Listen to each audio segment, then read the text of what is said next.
Tonight, more than 500,000 jobs gone in a single month as the recession takes hold. Another reason, says the president, to bail out the auto industry. I'm Katie Couric. Also tonight, 13 years after he was acquitted of murder charges, O.J. Simpson is going to prison. It's kind of a bittersweet moment, knowing that that SOB is going to be in jail for a very long time, where he belongs. A new weapon against disease, patients joining forces and sharing intelligence on the internet. And when they found out their company was sold, these employees feared the worst. Instead, they got the surprise of their lives. This is the CBS Evening News with Katie Couric.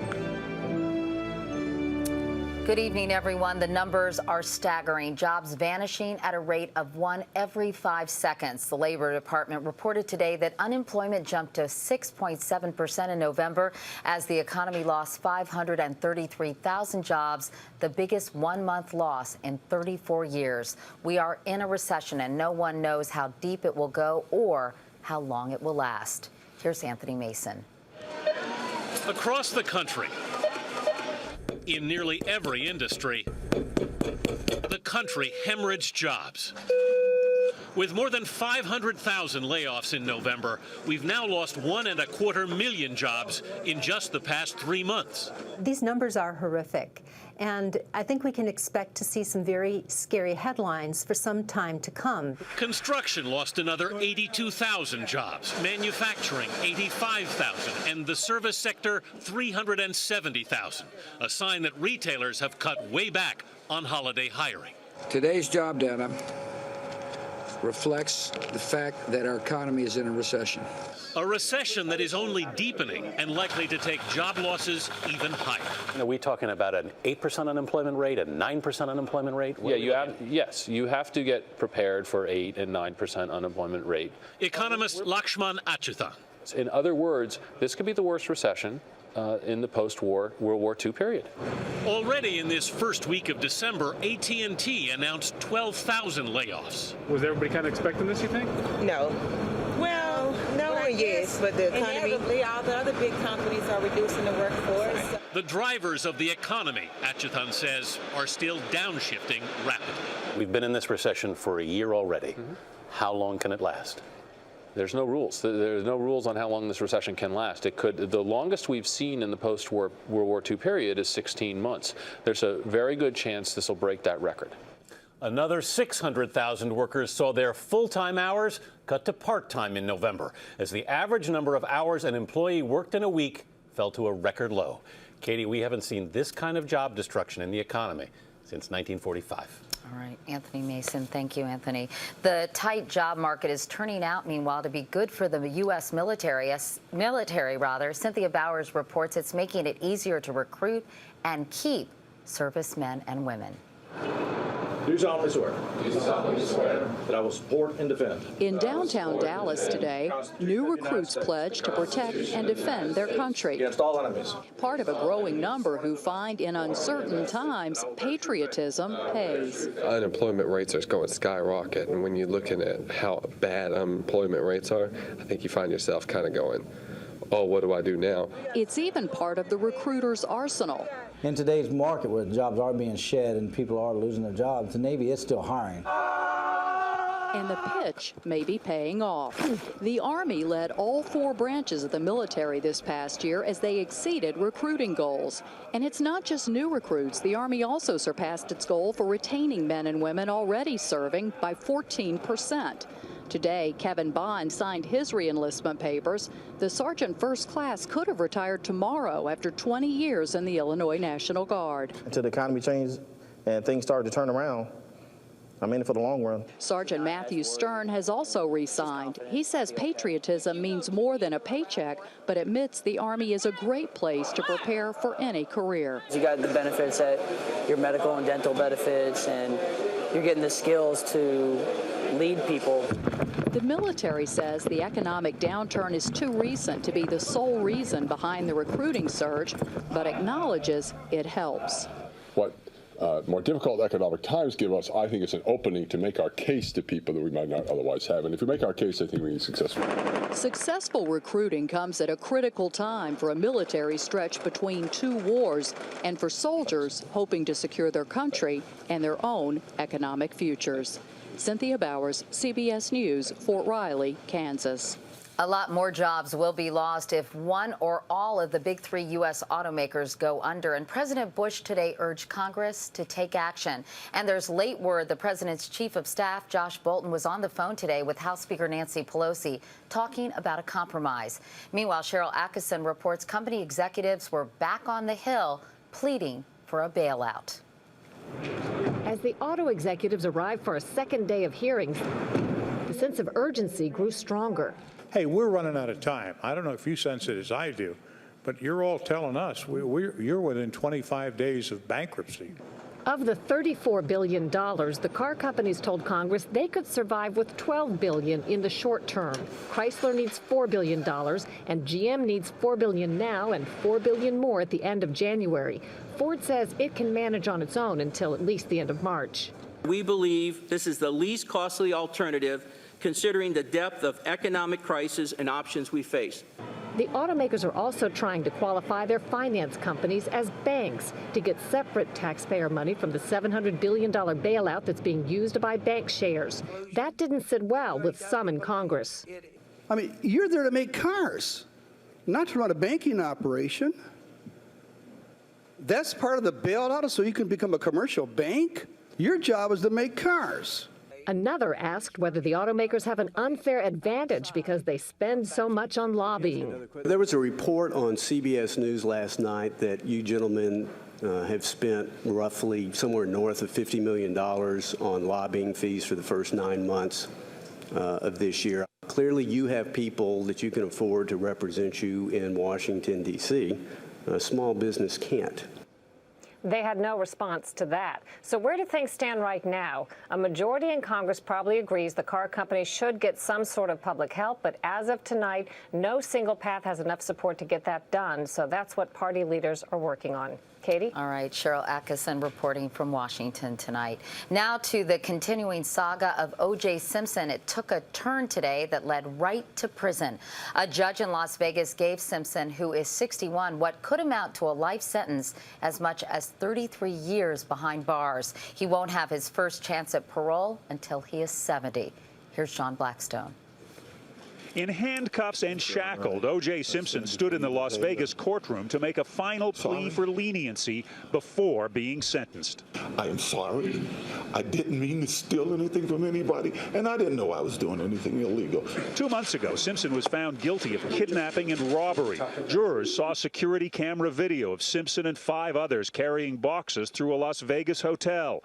Items taken from a sports memorabilia dealer at gunpoint in a confrontation captured on audio tape. I think you can steal my to sell it. Don't let nobody out of here. I thought I was confronting friends and retrieving my property. So I'm sorry. I'm sorry for all of it. But Judge Jackie Glass didn't buy Simpson's excuse that he'd just been stupid. I have to tell you now, it was much more than stupidity. The defense described this case as payback for what happened 13 years ago when Simpson was acquitted of the brutal murder of his ex-wife Nicole Brown and her friend Ron Goldman. Judge Glass strongly disagreed. I'm not here to try and cause any retribution or any payback for anything else. I want that to be perfectly clear to everyone. But Simpson's troubled history hung over the case throughout, and Ron Goldman's family was in the courtroom today as Simpson was sentenced. We're thrilled. It's kind of a bittersweet moment, knowing that that SOB is going to be in jail for a very long time where he belongs. It was satisfying seeing him in shackles like he belongs. Simpson's attorneys promise a vigorous appeal, insisting that the jury was influenced by Simpson's notoriety. The jury foreman was quoted as suggesting that Simpson should have been in prison 13 years ago. Still, legal experts say the appeal is likely to be an uphill struggle. Katie? John Blackstone. John, thank you. A couple of political notes now about the Kennedys. Could another Kennedy be headed to the Senate? CBS News has learned Caroline Kennedy is interested in the seat that will open up when Hillary Clinton becomes Secretary of State. And the Associated Press is reporting that Kennedy has spoken to New York Governor David Paterson about it. His office will only say the governor does not discuss private conversations. Meanwhile, the current Senator Kennedy said today he's stepping down from the Judiciary Committee. Ted Kennedy is fighting brain cancer and said he wants to focus his energy on achieving a breakthrough on health care reform as chairman of the Senate Health Committee.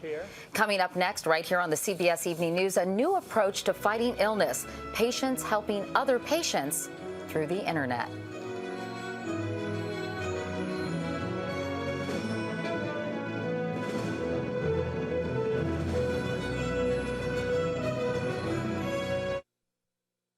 In the battle against serious illness, some patients are getting more and more proactive with the help of the internet. They're turning to each other online for advice on medications and treatments.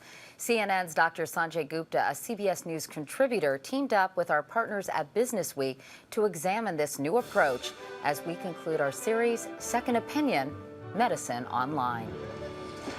This is Phyllis and Judy. This vivacious grandmother, Sheila Engdahl, has always been the life of the party. So we said, this guy is good for that. But 10 months ago, she was diagnosed with ALS, an incurable neurological disorder that destroys the body but leaves the brain untouched.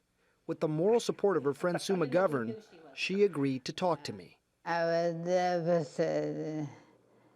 Devastated that I had, and devastated there was no treatment for it. But now she has a page on a social network site, but she's not keeping up with friends. She's trying to find a treatment for ALS on a website called Patients Like Me. Conventional wisdom, doctors and healthcare professionals know diseases best, but patients like Sheila know what it's like to live with a devastating illness. And they're not only sharing their experiences, but also driving research into new treatments. They come home from the doctor, and they might have answered the medical questions well, but the meaning and its impact in their life and what to do with the issues of dealing with an illness are not answered, and they come seeking those answers. James Haywood and his brother Benjamin founded the website. Their idea? Take the medical records of ALS patients like Sheila, as well as patients with other diseases, and make the information available to everyone else on the site. The goal of this experiment in real time? Revolutionize the way patients get their information. The first thing you get is really how you're doing relative to the rest of the world. So is my disease progressing fast or slow? You know, what treatments am I on relative to other patients? And so immediately patients know where they stand in the world. Last year, a small study found that 16 ALS patients benefited by using the drug lithium. Once word got out to the 2,800 people in the ALS community on the website, patients started trying it. A conventional clinical trial that might take years to organize was up and running in a matter of days. The Haywood brothers know from personal experience. Their brother Stephen was diagnosed with ALS at age 29. The first thing Jamie told me about Belinda. The research these two MIT-trained engineers launched to try and save his life was the subject of a documentary film and led to the creation of the website. Stephen died 2 years ago. This is a patient icon. But his web page is still active, and patients are still able to learn from him. The collective wisdom of hundreds and thousands of patients really is smarter than any one person, no matter how well resourced you are. Even as she feels herself weakening, Sheila has hope that the strength of shared experiences will speed the pace of research. Do you think that something will come about to help you? I do. I do. In your lifetime? Yeah, I do. Dr. Sanjay Gupta, CBS News, Hull, Massachusetts. If you'd like to learn more, you can go to cbsnews.com and click on CBS Evening News for all the reports in this series. Still ahead tonight, terrorists tried to turn her into a suicide bomber at the age of 15. Now she's providing a rare glimpse into a growing threat in Iraq. CBS News has learned 5 Blackwater security guards have been indicted for a shooting in Baghdad last year. 17 Iraqis were killed in what witnesses said was an unprovoked attack. Prosecutors are believed to be seeking 30-year sentences for the guards who are contracted by the State Department. Meanwhile, terror groups in Iraq are constantly changing their tactics, and in recent months, they've increasingly used women in suicide attacks. Elizabeth Palmer has an exclusive look. This woman, handcuffed to a gate at a checkpoint, is a human bomb. Suspicious officers immobilized her, jammed cell phone signals that could detonate the explosives, and then carefully removed her suicide vest. She turned out to be 15-year-old Rania Al-Ambaki, and her story is an increasingly common one. She comes from Bakuba, an al-Qaeda hotspot just north of Baghdad. It's a recruiting ground for women suicide bombers responsible for so much of the recent carnage in Iraq. Last year, there were 8 women bombers. So far this year, 35. Today, our CBS crew traveled up to Bakuba to meet Rania in jail. I now thank God I didn't get blown up. Rania told police she had no idea the vest was a bomb. Family members, including her husband, she said, had helped her put it on. Police think they may have drugged her and meant to blow her up by remote control. They told me it was a kind of medical vest for back pain. General Abdul Karim Khalaf helped interrogate Rania. She has a low IQ, he says, and is a vulnerable teenage girl. Why all of a sudden did there seem to be lots of women? Al-Qaeda uses these people, the mentally ill, children and very young women. This shows Al-Qaeda is failing. Al-Qaeda is using women bombers because it works. In a conservative Muslim society, they're less likely to be searched, and there's a shortage of female security agents to do the job. As for Rania, she lived to tell a tale that helped police arrest her husband. But her aunt, who's the suspected ringleader, is still on the run. One of a new breed of Iraqi women turned key players in the ruthless business of terrorism. Elizabeth Palmer, CBS News, Baghdad. In Washington, the Supreme Court agreed today to decide whether the government can hold so-called enemy combatants in the United States without charging or trying them indefinitely. Ali Al-Mari contends he must be allowed to fight his detention in court. The government accuses Al-Mari of being an al-Qaeda agent. He's been held without charge since being arrested 3 months after 9/11. Still ahead, your company is sold and the boss calls you in. What happens next? You won't believe it. They couldn't. Steve Hartman's Assignment America in a moment. Fridays are becoming the worst day of the week in this financial crisis, the day so many workers are finding out they won't be coming back on Monday. That's what the employees of an Illinois company were fearing, but their story takes an amazing turn in Steve Hartman's Assignment America. If you're a selfish, overpaid CEO currently running your company into the ground, listen closely to this story. It may save your soul. Pierre Bearing is an international $100 million a year company headquartered outside Chicago. Here, corporate executives don't need Congress to tell them how to cut costs. I thought you said you're VIP of Motel 6. Super 8, but Super 8, pardon me, Super 8. It's been a simple, family-owned company since 1941. Lawrence Spungen, his wife Florence, and their children say they've had a ball in the Bearing business. Lawrence especially seems to care so much more about people than profits. You're one of my favorite guys here, are you kidding? I mean, when was the last time your company president said this about you?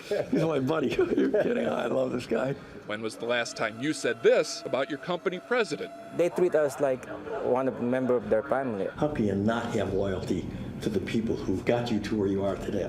It's an obligation. To that end, not long ago, a memo went out to all of Pierre Bearing, all 230 employees. The Spungens had accepted an offer to sell the company, and everyone was to gather in the cafeteria. I had no idea what was coming, no. I had no idea. No clue. Didn't sound good, though. I'm afraid of to lose my job, you know. Fortunately, the new owners had agreed to keep everyone. No one got a pink slip, but everyone got a white envelope. And when I opened it up, oh, I got a big surprise in my life. Inside, The biggest check I received from the company. golden parachutes for everyone. Woo! Tell them how much you got. Go ahead, you can tell them. Well, it's split into 2 payments of $100,000. $100,000, and that's just for him. 100,000. Whoa. Amounts vary depending on how long you work for the company, but everybody got something. I started a little college fund for my children. I pulled my home out of foreclosure. In all, the Spungans gave out $6.6 million, about a fifth of the total proceeds from the sale. So I can go home at night and be proud of what we as a family have done. Certainly, the Spungans deserve to sleep well, even if it is at a Super 8. And they travel coach, by the way, coach. Not only do they fly coach and stay at Super 8s, but the executives at Pierre are also sometimes expected to share rooms when they're on the road. God bless the Spungans. I That's know. what I say. What will they do now? Well, they have other companies, and they're workaholics kind of, so they'll find things to do and products to make and people to keep employed. Isn't it nice people like that are still Yeah. around? A happy economic story for a change. I How know. often That's do you why- see that? That's what I liked about it, yeah. Yeah, so tell us about next week. Okay, next week. Just the right Christmas present can change a person's life forever. Meet a man who got a set of Legos at age 5 and built a career out of them. That story next Friday night. All right, thanks, Steve. You gave us a good way to end the week. Thank you. Thank you. And that is the CBS Evening News for tonight. I'm Katie Couric in New York. Thank you for watching this week. I'll see you again on Monday. And until then, have a terrific weekend. Good night.